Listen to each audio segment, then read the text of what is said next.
welcome back. All of you had a good lunch? Yeah? So good afternoon. Sleepy lunch? So hopefully the next session is going to wake you all right up. And I'll have the pleasure of welcoming Professor David Bell to deliver the keynote on Location is Still Everything, How the Real and Virtual World Collide. So ladies and gentlemen, without further ado, David Bell for you.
Thank you very much for that warm welcome. I mean, this is not the typical kind of thing when you teach a class at Wharton. I've never seen such a video production. So it's a real pleasure to be here. Let me just say a couple of things before we get started. So over the last 5 or 6 years, I've been very active as an angel investor in some startups, mainly in the US. I also invested in one company here in India. Also developed a course in marketing and e-commerce, and just recently kind of brought those ideas together into a book. So what I'd like to do this afternoon is I'd like to share with you guys 2 case studies of companies that I researched extensively.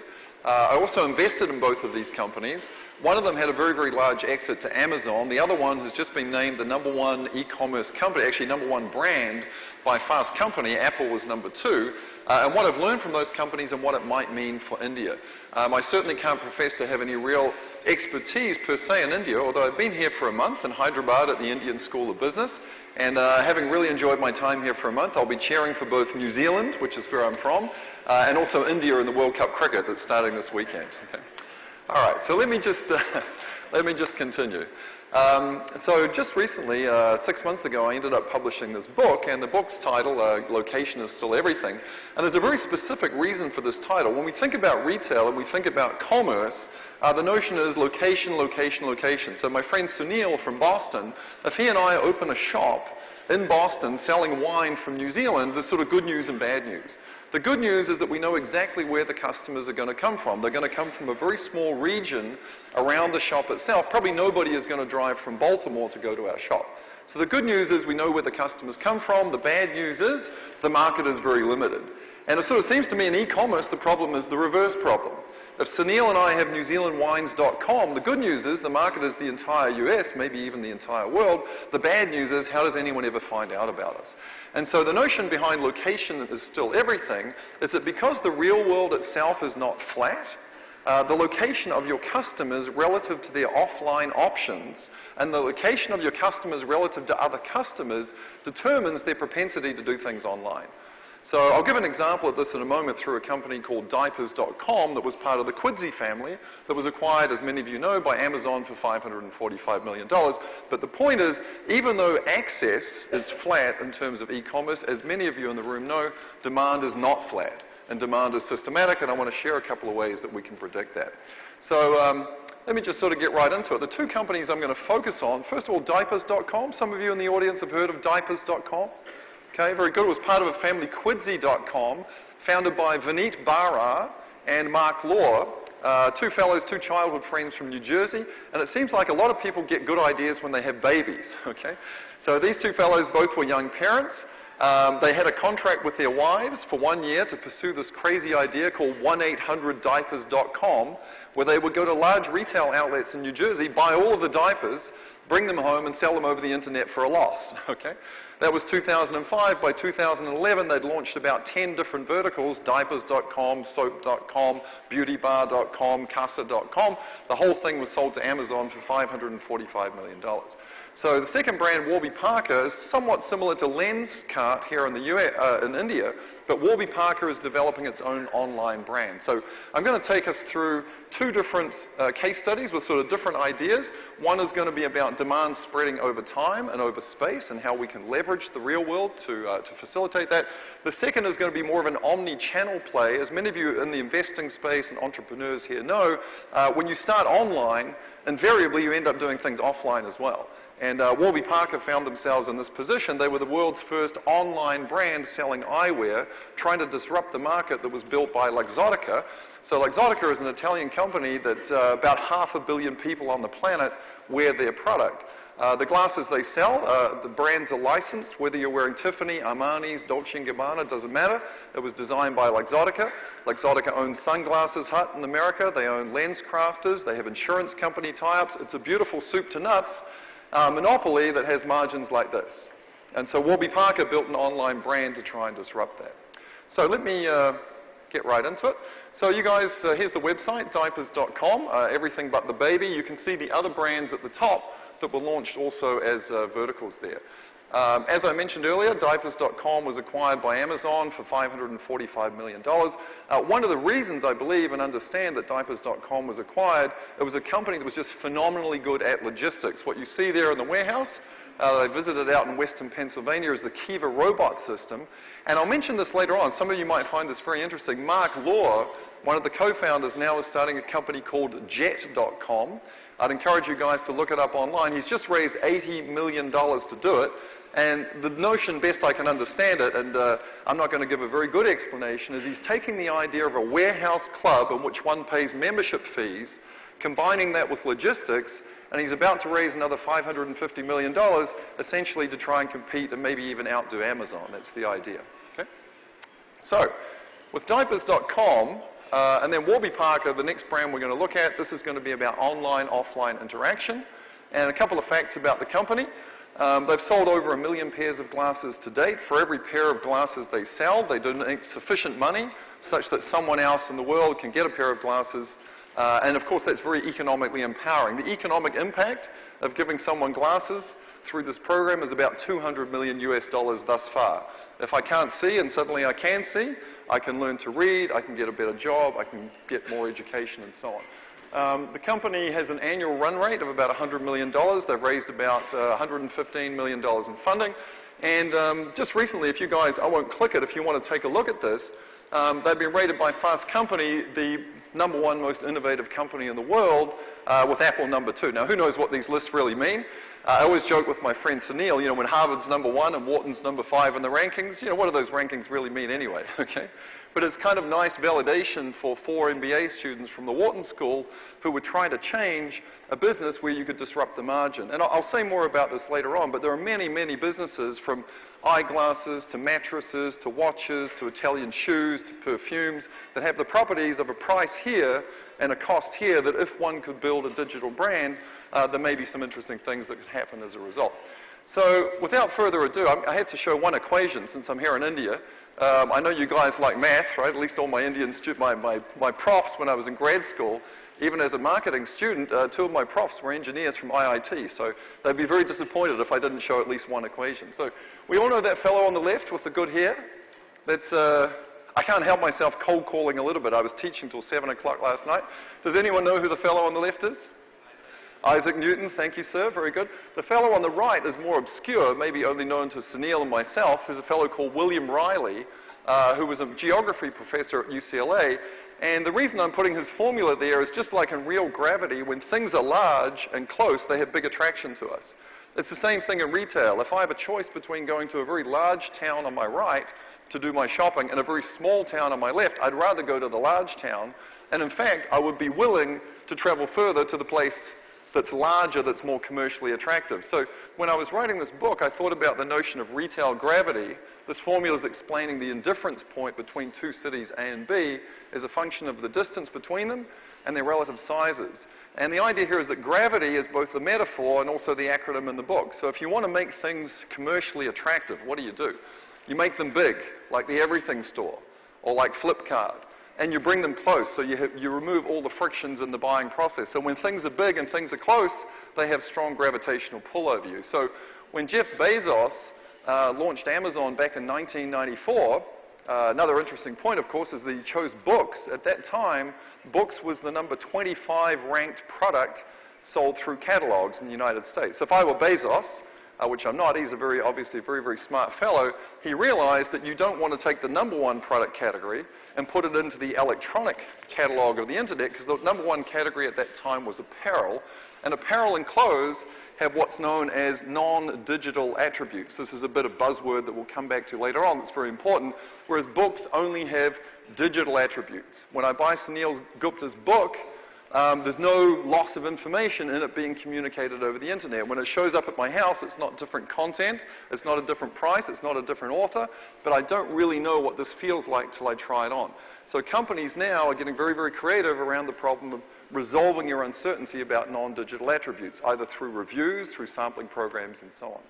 So with diapers.com, let's do the example here of a product that's really only digital attributes. You know most of what you're going to get before the Pampers show up at your house. The final point about gravity both being the metaphor and the acronym for my book, so in the book I talk about geography, resistance, adjacency, I'll do some of that today, is that the first customer of Amazon was a fellow who lived 50 miles away from a bookstore. So the real world had very, very limited gravitational pull because it was distant and small. And so he was immediately drawn into the internet. That's the metaphor there. So with diapers.com, what I'm going to do is I'm just going to show you guys some data. And this data is indicative of pretty much every e-commerce company that I've looked at. And one of my early sort of forays into research was to try and understand how the demand of an e-commerce company spreads both over time and over space. Because again, your bigger advantage is you have an unlimited market. The question is, where is that demand going to pop up? So if we look at the map, this is a map of the US, and every area that's shaded dark is an area in which this company has acquired at least one customer within its first month of operation. So this map is showing the cumulative data. So it's not customers dropping in and out, but any area that's dark, like actually, I'll pick a state where I actually think I know the name of the state. I think this is Texas, right? Is it? Okay. So I still haven't taken the US citizenship test yet. I probably won't. You know, I kind of like being a Kiwi. So, you know, I'll pick a state where I actually know. So there's somebody in Texas has bought the product at this point. And then you notice over time that demand is growing, and then 3.5 years in, you know, you've really covered a huge amount of the United States. So the question that you might have if you're an investor or an entrepreneur or an academic is there any predictable structure to that pattern that we've just seen? Meaning that if we were to look at, you go back for a sec, if we were to look at the map and try and predict in month 43 where are the new customers going to come from, would they just arrive randomly in the map? Or would they arrive with some kind of structure? So that was the question that my colleague and I kind of posed. Now, in order to answer this, you can start by looking at some disaggregate data. So now what I've drawn is I've drawn a snapshot of the US, just the east and the west coast. And what you can see is as time rolls on, demand again is evolving. And it's evolving according to a very specific pattern. So if you then build a statistical model in which you control for the various characteristics of locations, make them apples to apples, so control for penetration of the internet, age, education, income, other demographics, access to retail stores, and so on, what you find is the probability that you get a new customer in a location is always affected by how many contiguous locations already have customers. So the chance that a new location that has no customers getting a new one very soon is affected by how many of the surrounding neighbors actually have already had customers. So what might be the phenomenon or the underlying behavior that's causing this kind of contagion through contiguity? So the thesis here is there's really two things that drive it. And I get into this in more detail in the book, the chapter A, which is about adjacency. And sort of full disclosure, it's very hard, you know, you're going through these letters. So gravity is the metaphor, but gravity is also supposed to be the acronym for my book. And so when I got down to the letter Y, I really couldn't come up with anything, okay? So Y is always about you, like what would you do with these ideas, and it has a case study of Warby Parker. So this picture here is showing two neighbors kind of talking to each other, and the point about adjacency is the following. The two forces that drove the pattern on the map are, number one, the force of homophily. Birds of a feather flock together. The people who live in a certain area of Mumbai, on average, are more similar to each other in their characteristics and in their preferences than somebody from a neighborhood of Mumbai and someone else in Hyderabad. That's just how the world works. It's something called T-bow sorting, because when people choose where to locate, they take into advantage the costs and benefits of being in a particular location. Moreover, if we're talking about commerce, if the gentleman Vinod, is it? If he and I live next to each other, if Vinod and I are co-located in the suburbs of Pennsylvania and we both have young kids and it's a real hassle to get to the supermarket, therefore we're highly attracted to go into diapers.com, because he and I are co-located, not only do we share characteristics and preferences, we share the same offline problems and offline opportunities. So if it's attractive for me, it's attractive for him. So if you've found a customer in a certain location as an e-commerce company, odds are through homophily you can always find another one. The second principle that's very powerful is the principle of contagion. So it may be the case that Vinod and I actually talk to each other. It may be the case that when Vinod has a package coming to his house, I happen to see what's written on the outside of the box. So the principle here is you want to, first of all, leverage homophily, where the birds of a feather flock together, and then the fuel on the fire is contagion. That's why if you're a company like Birchbox or Warby Parker, would you rather ship product into people's homes or into their offices? You'd rather ship it into their offices because there's greater social exposure. That's why the unboxing process is so important. So there's more details in the book, but the basic principle is you always see contagion when you look at the demand evolving over time and space, and the reason is homophily, and then contagion poured on top of it. Okay, the next example I want to give you guys is Warby Parker. Had anyone heard of Warby Parker? Oh, good. Anyone wearing any Warby Parker? Okay, so I'll give a little bit of detail on the company. This would be an example of a company I would call a margin disruption business. So any business in which two things exist. This is the price customers pay, this is the cost to manufacture, and in addition, customers are somewhat confused. Like, I don't wear glasses myself, but people in America are just used to paying $300 or $400 for a pair of eyewear, because that's what you always pay. And if it says Tiffany on the outside, you know when you go with your husband or wife into Tiffany's, you pay a lot of money. So your reference point is there. Okay, and you know when you go and buy a mattress for your home, that the one that you see in this store, you can't compare to one in the other store, and that's why that industry sustains margins of about 200 or 300%. So you could start a business called Casper.com, and you could ship people mattresses for $900 a month through Federal Express. However, if you're buying a mattress, might you not want to sit on it first, or lie down on it, or touch and feel it? It's a product that has real non-digital attributes. They know that you know that they know that you know that that's a problem, okay? So what they do to resolve that problem of your uncertainty about non-digital attributes is they post reviews on the site. But not just any old reviews where Vinod gives, sorry, I just saw Vinod's name, so I'm using him for everything now. So Vinod buys a bed, he gives a 5-star review, but in addition to the text, they ask him to do 3 things. He indicates the position in which he sleeps, he's a side sleeper. He indicates for how many hours, he looks like a busy fellow, we'll say 6. And then he indicates whether he sleeps with a partner or he has a pet on the bed or something like that.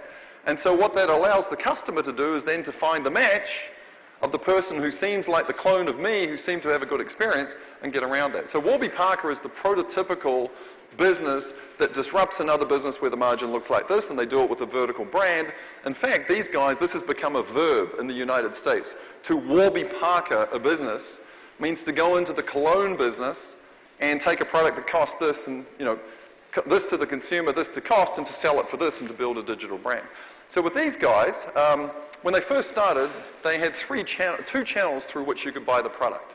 Okay, the first channel was you could just go online, you could upload a picture of your face, you could look at the glasses, and you could buy them. The second channel, and this is one of these stock photos, I found some handsome fellow on the internet, just put his picture there.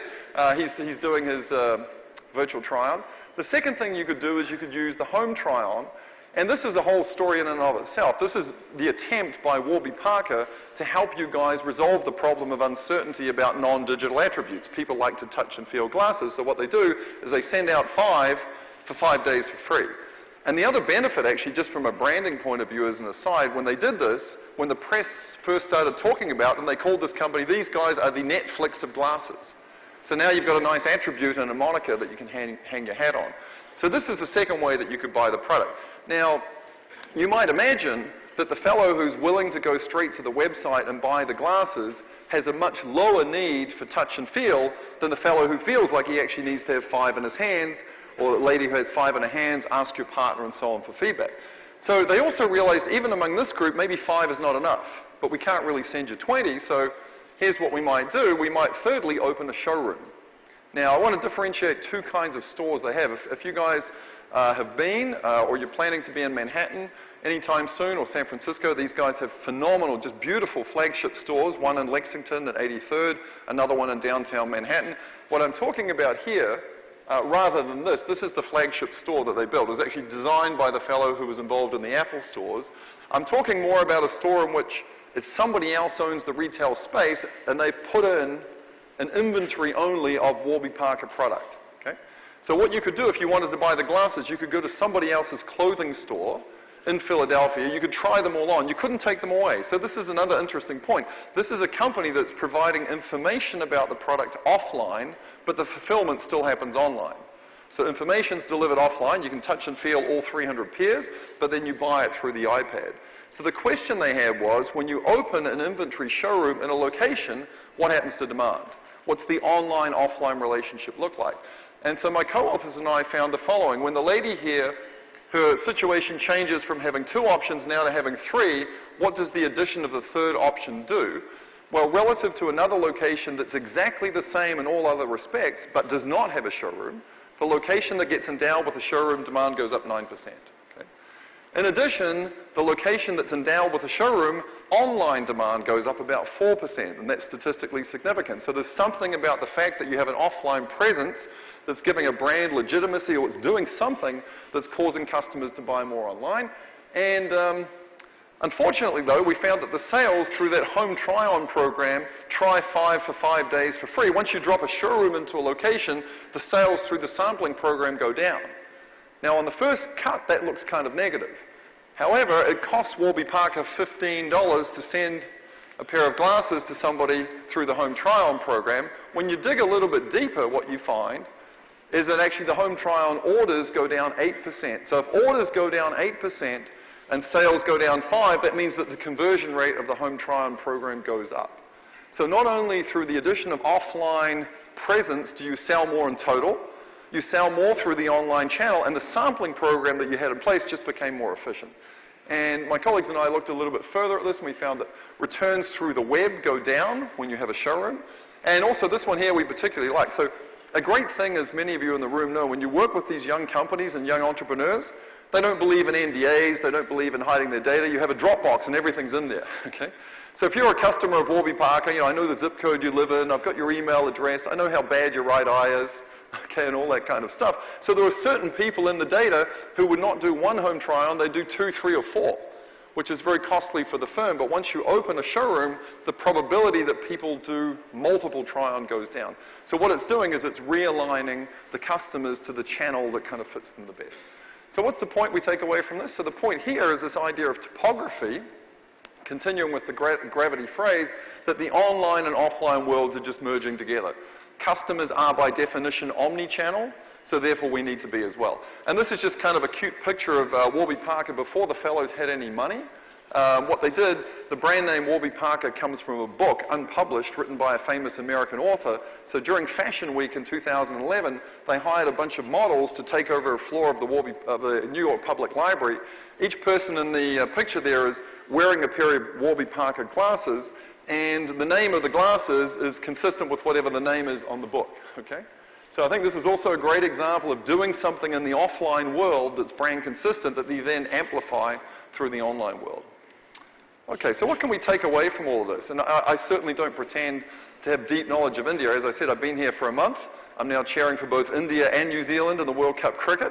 So what might we take away, from these 2 companies, 2 iconic companies in the US that have been very, very successful following different paths? Well, if you look at this data here from Morgan Stanley, clearly the penetration, this is supposed to be a chart showing the total percentage of all commerce, excluding travel, across all people, across all categories that is fulfilled online. So the UK, for various reasons, is the most penetrated. Down here, the prediction in the same report was that India and China will get to 20% before the US will. And the reason is the diffusion of mobile, and also that the offline infrastructure in India and China has not been as developed as the offline infrastructure in the other 2 places. So what might we learn from this? Well, again, I'm just going to give you guys some speculation that hopefully will fuel some thoughts and and get you thinking about, the first thing that's really, really important here is that information increasingly drives people's choice. About 75% of all decisions that are made, at least in the US, I'm assuming it's similar in India, are driven by information coming from other people, reviews. So research shows that positive reviews drive up sales, negative reviews drive down sales, and negative reviews slow down subsequent positive reviews. So 75% of all decisions are influenced by reviews. 30% of all reviews are fake. Okay, so I'll let you think through the implications of that. But basically, any business that you build that reduces frictions, that illuminates the process for the customer, is going to be valuable. TripAdvisor. Who in the room has used TripAdvisor? Who in the room has contributed to TripAdvisor? You know, this is a $10 billion public company that basically relies on all of us, you know, to contribute and use the data. So the idea of reducing frictions in the buying process is going to be incredibly important in the e-commerce and digital world. The second thing that I really believe is important, this is another company. It was started by a Stanford MBA student. I also invested in this company as well and did some research on it. This was an online men's fashion brand called Bonobos, named after the bonobos monkey, because the thesis of the CEO is when men shop, men are like monkeys, okay? So if a bunch of us fellows go out shopping and we spend 5 hours in downtown Mumbai and we come back and Vinod says, what did you guys buy? And we all look rather grumpy because we bought nothing. If we had some of our female colleagues go out shopping for 5 hours and they come back, they're all smiles, and we say, ladies, oh, what did you buy? Well, nothing, we just enjoy shopping, okay? So the thesis is that men and women shop very, very differently. Gender segmentation is making a comeback. So the main point, though, is that online still needs offline. Online in some form, whether it's pop-up shops, whether it's the Warby Parker school bus, whether it's the Birchbox store in Manhattan, there's something about the visceral nature of the offline environment that is going to be important to online going forward. The next point I want to make here, this is really diapers.com. This is what Mark Law is doing with jet.com. There are certain products that Jeff Bezos realized 21 years ago, products that only have non-digital attributes. They're just tailor-made for this medium. So what are the non-digital attribute products that you guys could assemble and sell online? And they're the real key with non-digital products with non-digital attributes. The key is the logistics and the infrastructure. People already have the information. You've got to get them faster at lower price. Okay? Whereas if you're building a brand that has some non-digital attributes, like Warby Parker, touch and feel, you need offline to communicate that. If it's only digital attributes, then you don't need offline as much. You need really sophisticated online fulfillment. And there has to be a whole bunch of verticals that could be developed here in India in the same way that diapers.com, soap.com, beautybar.com, yoyo.com was brought about. The last thing I want to say, I think, and this is, I think, particularly interesting for India, is that mobile really changes the game for everything. And there's 5 things about mobile that I want to share with you guys that I think are particularly critical. So this little device that we all have, never at any time in human history have 2 billion people on the planet had a payment system and a distribution channel sitting in their pocket. Like, imagine what one could do with that. Secondly, this is a device that requires a very special kind of focused UI. It's a very, very good device for just doing one task in a really clean and kind of simple way. Thirdly, this is a device that allows us to interact. Video, photograph, we know location-wise where you are. Okay? And then number 4, this is probably a device that's going to be the domain of snacking. Okay? So anyway, so I'm sure even as we're discussing, people have been snacking. You know what I mean by snacking? Snacking is, you know, even when I'm in the elevator at the ISB, it's only going up one floor, everybody's got their phone out. You know, the New York Times had an article that showed that your human posture is stooping because of the 50-pound weight of hanging over. So many, many businesses actually live and breathe by the fact that people snack. And even if snacking's not your main thing, getting your customers to snack, i.e. being on the phone all the time, engaging with your brand, is going to be absolutely critical. So those are the first 4 things.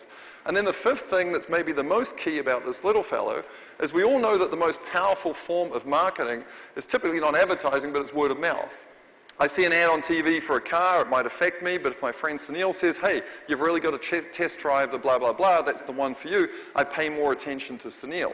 So with this device, word of mouth now becomes show and tell. Okay, so I have, you know, this beautiful Nest device on my wall, let's say, and it's controlling the temperature in my house for my family. What I can do is I can take out my phone and actually show a friend how it works. So this is the device of show and tell. Okay, just one last thing before I close out. What I've illustrated here is I think there are at least two separate business models that we can be pursuing, both within the US and also in India. The first one is that business of margin disruption. And the prototypical company for that in the US is Warby Parker. As I said, the term Warby Parker has now become a verb. The second one that I think is really, really important, there are many, many cases where capacity available greatly exceeds utilization, and we can actually more efficiently merge demand and supply. So for example, the utilization of my car while I've been in India has basically been 0 hours per day. The capacity is 24. And there are many, many assets that share that property. So that's another important model that we could be facilitating here. So with that, my time is basically up if you guys have a couple of questions, but I just wanted to thank you very much for coming along. It's been a real pleasure. Thank you.